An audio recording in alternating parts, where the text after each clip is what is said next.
Friends, welcome to AppZ corner. അപ്പോൾ ഇന്നത്തെ നമ്മുടെ റെസിപ്പി അമ്മയുടെ സ്പെഷ്യൽ ആയിട്ടുള്ള ചീര കട്ട്ലറ്റാണ്. അപ്പോൾ നമുക്ക് ചീര കട്ട്ലറ്റ് എങ്ങനെ ഉണ്ടാക്കാമെന്ന് നോക്കാം. അപ്പോൾ അതിനായിട്ട് നമുക്ക് ആദ്യം ഒരു പാത്രത്തിലേക്ക് കുറച്ച് വെളിച്ചെണ്ണ ഒഴിച്ച് കൊടുക്കാം. അപ്പോൾ ഞാനിവിടെ ചീനിച്ചട്ടിയാണ് എടുത്തിട്ടുള്ളത്. അപ്പോൾ നിങ്ങൾക്ക് ഇഷ്ടമുള്ള പാത്രം ഏതാണെന്ന് വെച്ചാൽ എടുക്കാം.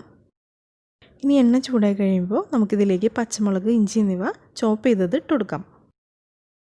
ഒന്ന് ഇളക്കി കൊടുത്തതിന് ശേഷം ഇതിലേക്ക് ചെറുതായിട്ട് അരിഞ്ഞു വെച്ചിരിക്കുന്ന സവാള ഇട്ട് കൊടുക്കാം. ഇനി ഇതിലേക്ക് കുറച്ച് ഉപ്പിട്ട് കൊടുക്കാം. അപ്പോൾ ഉപ്പിട്ട് കൊടുക്കുകയാണെന്നുണ്ടെങ്കിൽ നമുക്ക് സവാള പെട്ടെന്ന് വഴറ്റി കിട്ടും. ഇനി പൊടികളൊക്കെ ആഡ് ചെയ്ത് കൊടുക്കാം. അപ്പോൾ ഇതിലേക്ക് 1/2 ടീസ്പൂൺ മഞ്ഞൾപ്പൊടി, 1 ടീസ്പൂൺ മുളക് പൊടി, 1 ടീസ്പൂൺ കുരുമുളക് പൊടി എന്നിവ ചേർത്തിട്ട് നല്ലപോലെ വഴറ്റിയെടുക്കാം. ഇപ്പോൾ ഇത് നല്ലപോലെ സോട്ടായിട്ടുണ്ട്. ഇനി നമുക്ക് അരിഞ്ഞു വെച്ചിരിക്കുന്ന ചീര ഇതിലേക്ക് ഇട്ട് കൊടുക്കാം. എന്നിട്ട് ഇത് നല്ലപോലെ ഇളക്കി മിക്സ് ചെയ്തെടുക്കണം. ചീര ഒന്ന് വാടിയാൽ മതിയാവും, ഒരുപാട് ഇട്ട് വഴറ്റിയെടുക്കേണ്ട ആവശ്യമൊന്നുമില്ല. ഇനി നമുക്ക് ചീരയിലേക്ക് കുറച്ച് ഉപ്പിട്ട് കൊടുക്കാം. ഇപ്പോൾ ചീര വാടിയിട്ടുണ്ട്. ഇനി നമുക്കിത് ഓഫ് ചെയ്യാം. ഇനി നമുക്ക് ഈ ചീര ഒരു പാത്രത്തിലേക്ക് ഇട്ട് കൊടുക്കാം. അപ്പോൾ ഒരിത്തിരി വലിയ പാത്രം എടുക്കുകയാണെന്നുണ്ടെങ്കിൽ നമുക്ക് മിക്സ് ചെയ്യാനായിട്ട് എളുപ്പമായിരിക്കും. അപ്പോൾ ഇനി നമുക്കിതിലേക്ക് ഉരുളക്കിഴങ്ങ് പുഴുങ്ങി ഉടച്ചതാണ് ഇട്ട് കൊടുക്കുന്നത്. അത് നമുക്കിതിലേക്ക് ചേർത്ത് കൊടുക്കാം.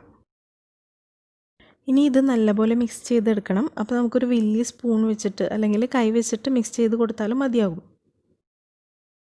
ഇനി ഇത് കട്ട്ലേറ്റിൻ്റെ ഷേപ്പിലാക്കിയിട്ടൊന്ന് ഉരുട്ടിയെടുക്കാം. എന്നിട്ട് നമുക്ക് ഇതൊരു പാത്രത്തിലേക്ക് മാറ്റി വയ്ക്കാം.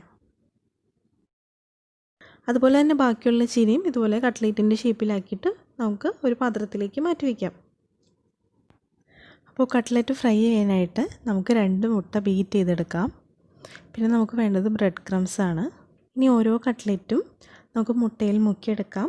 അതിനുശേഷം നമുക്ക് ബ്രെഡ് ക്രംസിലൊന്ന് പൊതിഞ്ഞെടുക്കാം. ഇനി ഇത് ഫ്രൈ ചെയ്തെടുക്കാൻ വേണ്ടിയിട്ട് നല്ല ചൂടായ എണ്ണയിലേക്ക് നമുക്ക് കട്ട്ലറ്റ് ഓരോന്നും ഇട്ട് കൊടുക്കാം. ഇപ്പോൾ ഒരു വശം ബ്രൗൺ കളറായി തുടങ്ങിയിട്ടുണ്ട്. അപ്പോൾ നമുക്കിതൊന്ന് മറിച്ചിട്ട് കൊടുക്കാം.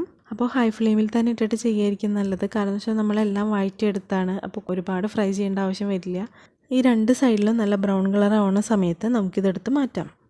ഇനി ഫ്രൈ ചെയ്ത് വെച്ചിരിക്കുന്ന കട്ട്ലേറ്റ് നമുക്ക് ഒരു ടിഷ്യൂ പേപ്പറിലേക്ക് ഇട്ട് കൊടുക്കാം.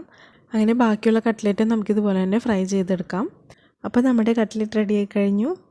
അപ്പോൾ അമ്മയുടെ സ്പെഷ്യൽ കട്ട്ലേറ്റ് റെസിപ്പി എല്ലാവർക്കും ഇഷ്ടപ്പെട്ടു എന്ന് വിചാരിക്കുന്നു. അപ്പോൾ ഇനി നെക്സ്റ്റ് വീഡിയോയുമായി വരുന്നവരും ബൈ.